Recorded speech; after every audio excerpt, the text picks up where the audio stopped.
అనంతబాబు ఈ spreading innocence. నేను విశుద్ధవర్తనుణ్ణి, నేను పులుకడిగిన ముత్యాన్ని. ఇవన్నీ ఫేక్ వీడియోలు, డీప్ ఫేక్ వీడియోలు.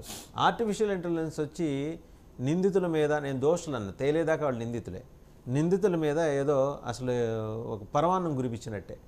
అది ఆర్టిఫిషియల్ ఇంటెలిజెన్స్ డీప్ ఫేక్ అని చెప్పేసి పక్కకి తప్పుకునే ప్రయత్నం. ఇవన్నీ ఒక ఎత్తు అయితే ఇన్ని కేసులు వర్షంగా చూస్తున్నాం మనం. ఎక్కడ ఒక్క యాక్షన్ లేదండి గవర్నమెంట్ వైపు నుంచి. ఎందుకంటారు? ముందుగా 99 ప్రేక్షకులకి, ఈ డిబేట్లో పాల్గొనేటువంటి వాసుదేవ్ గారికి, మిగతా మిత్రులకి శ్రీకృష్ణ జన్మదిన శుభాకాంక్షలు, నమస్కారం. ప్రధానంగా ఇక్కడ వ్యవస్థలని భ్రష్టు పట్టిపోయినాయి అనేది వీటన్నిటి సారాంశం. తెలుగుదేశమా, వైసీపీయా, కాంగ్రెసా, ఇంకో పార్టీయా కాదు. కింద స్థాయిలో ఉద్యోగులు అలసత్వం పెరగటానికి రాజకీయ అస్తిత్వం కానీ, లేదా ఈ రాజకీయ నాయకులతో అంటకాగతం కానీ, ఇంకా కరప్షన్. ఇప్పుడు రెవెన్యూ డిపార్ట్మెంట్ ఉంది, మంత్రులు చెప్పినా వినరు, వైఎస్ఆర్ ప్రభుత్వంలో కూడా వినలేదు.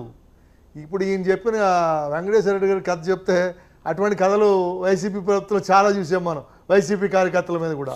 సో ఇక్కడ ఏ పార్టీ అనే కాదు, తప్పు చేసేవాడికి వాడు లాభం కోసం చేసుకున్నాడు ఎవడైనా కానీ ఆ పద్ధతిలో అనుసరిస్తాడు. ఇక్కడ ఏంటంటే జనరల్గా వ్యవస్థలో చిన్న పొరపాట్లు ఏం జరిగినాయంటే, జనరల్ ట్రాన్స్ఫర్ చేసినట్టయితే ఈ ట్రాన్స్ఫర్ టీఆర్డీఎల్ కింద గవర్నమెంట్కి చాలా ఖర్చు అయిపోతుందని చెప్పి ట్రాన్స్ఫర్స్ని ఇంప్లిమెంట్ చేయకపోవటం అనేది పెద్ద లోపం ప్రభుత్వాల్లో, ఏ ప్రభుత్వం అయినా.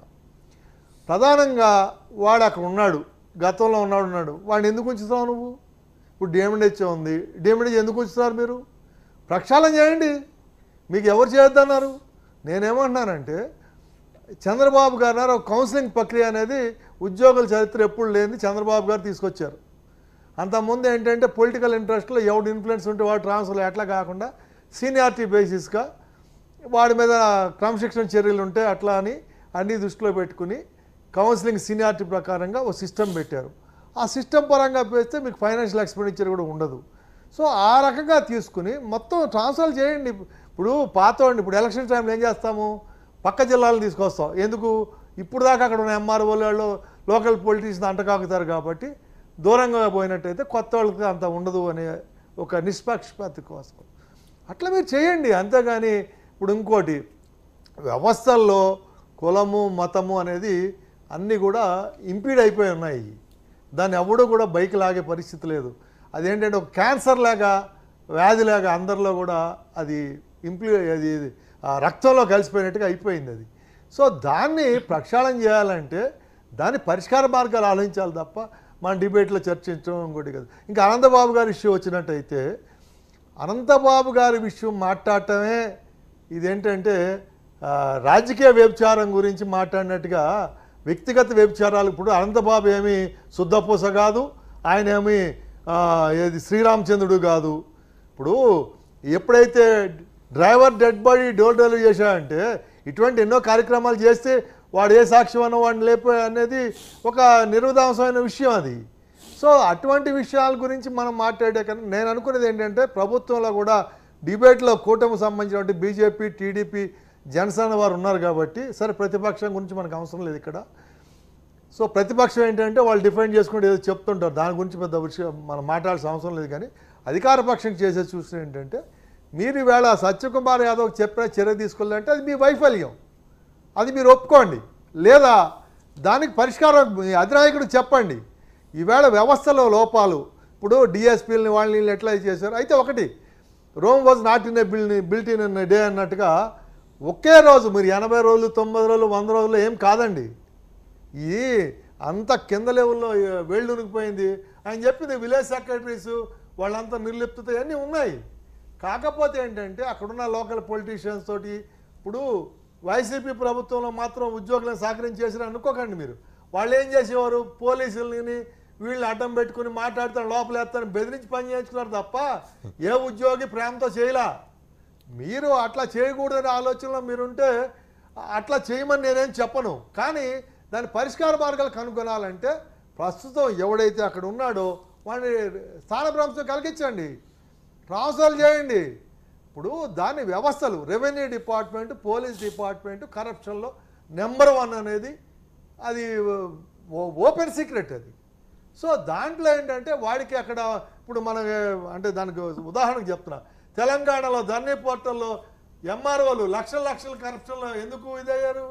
ధర్నీ పోర్టల్లో పేరు చెప్పాలంటే వాడు నా అకౌంట్ చేర్చాలంటే 10 లక్షలు ఇస్తావు, 20 లక్షలు ఇస్తావా? అది పొలిటీషియన్స్ కూడా దాంట్లో వాడు చెప్పినట్టు చేస్తే మిగతా వాళ్ళు ఆడుకోవచ్చు.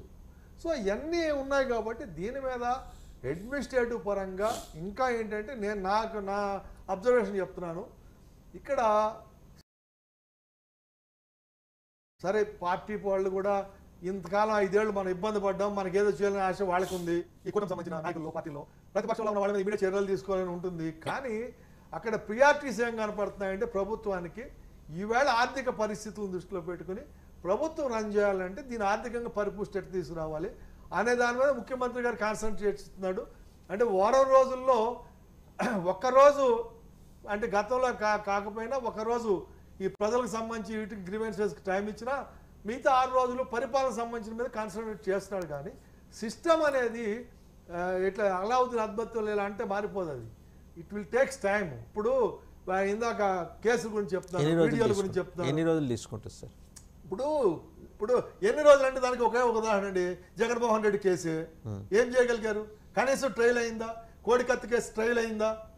ఇప్పుడు ఇవన్నీ చెప్పుకోవాల్సి వస్తే ఎన్ని వ్యవస్థలో అక్కడ లేట్ అయింది కాబట్టి ఇక్కడ కూడా లేట్ కావచ్చు.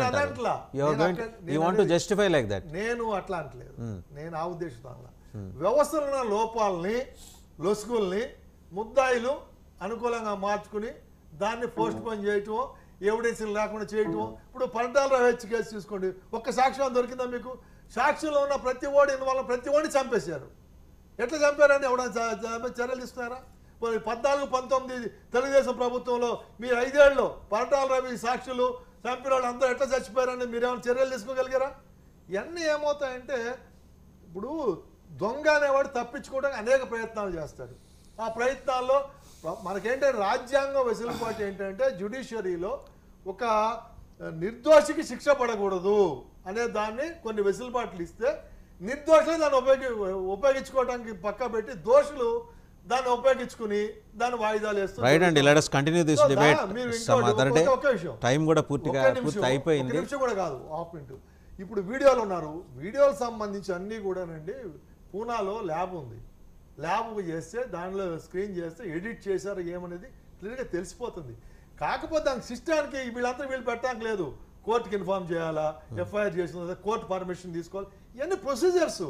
సో ప్రొసీజర్స్ ప్రకారంగా 60 రోజులు 70 రోజులు మనం లెక్క పెట్టుకుంటే ఏం కాదు. కాకపోతే ఏంటంటే నేను అనేది ఈవేళ వెంకటేశ్వర రెడ్డి గారు చెప్పినట్టుగా ఆ ఇష్యూ మీద కాదు, గత ప్రభుత్వం మీద వ్యతిరేకత ప్రధానమైంది వీళ్ళు గెలవడానికి.